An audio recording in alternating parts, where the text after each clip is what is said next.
সবাইকে স্বাগতম। আমার আজকের ভিডিওর টপিকস হলো এটিএম কার্ড দিয়ে টাকা তোলার সময় কিছু গোপন বিষয় সবাই জেনে নিন। এখানে যদি কোনো ধরনের ভুল হয়ে থাকে আপনি সর্বহারা হয়ে যাবেন। আপনার সব ব্যালেন্স অন্য কেউ গোপনভাবে বা অন্যায়ভাবে তার অ্যাকাউন্টে নিয়ে নিবে বা ক্যাশ আউট করে ফেলবে। এই ভিডিওটি অতি গুরুত্ব সহকারে দেখুন। জানুন কিভাবে এটিএম বুথে ঢুকতে হয়, কিভাবে কার্ড ইউজ করতে হয়, কিভাবে টাকা তুলতে হয়। আসুন আজকে ভিডিওটি আমরা দেখি। এটিএম মেশিনটাকে একটু চেক করে নিন। মেশিন দেখে খটকা লাগছে আপনার? বিশেষ করে যেখানে কার্ডটা প্রবেশ করানো হয় সেখানে ভালো করে লক্ষ্য করুন।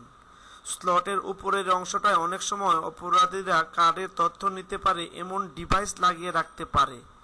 কার্ড রিডার অংশটিকে একটু ঝাঁকি দিন। যদি এটা একটু নড়াচড়া করে তবে সম্ভাবনা আছে এতে কোনো সমস্যা থাকার। এই ব্যাপারে ব্যাংকে অবহিত করুন। অন্য কোনো এটিএম থেকে আপাতত টাকা তুলুন। যদি এটিএম বুথে কোনো ছিনতাইকারী আপনাকে জিম্মি করে আপনার কার্ড নিয়ে টাকা ওঠানোর জন্য পিন নাম্বার চায়, তবে আপনার নম্বর যেমন 1234 না বলে 4321 বলুন, কারণ উল্টা পিন নাম্বার মারলে বিপদ সাইরেন বাজতে শুরু করবে।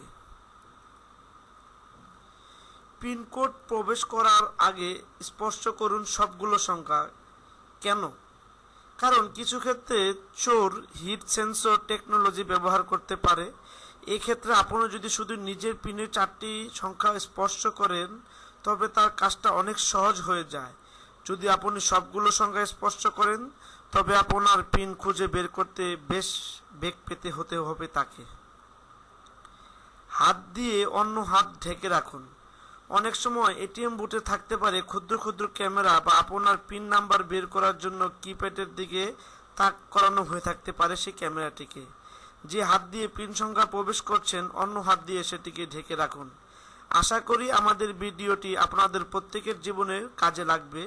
যদি আপনাদের কাছে আমাদের এই ভিডিওটি বিন্দু পরিমাণ ভালো লেগে থাকে, অন্যের যদি এই ভিডিওটি দেখলে উপকার সাধন হয়, অবশ্যই ভিডিওটি শেয়ার করুন। অন্যকে সর্বস্ব হারানো থেকে রক্ষা করুন। আমাদের এই ভিডিওটি দেখানোর জন্য আপনাদেরকে সবাইকে ধন্যবাদ।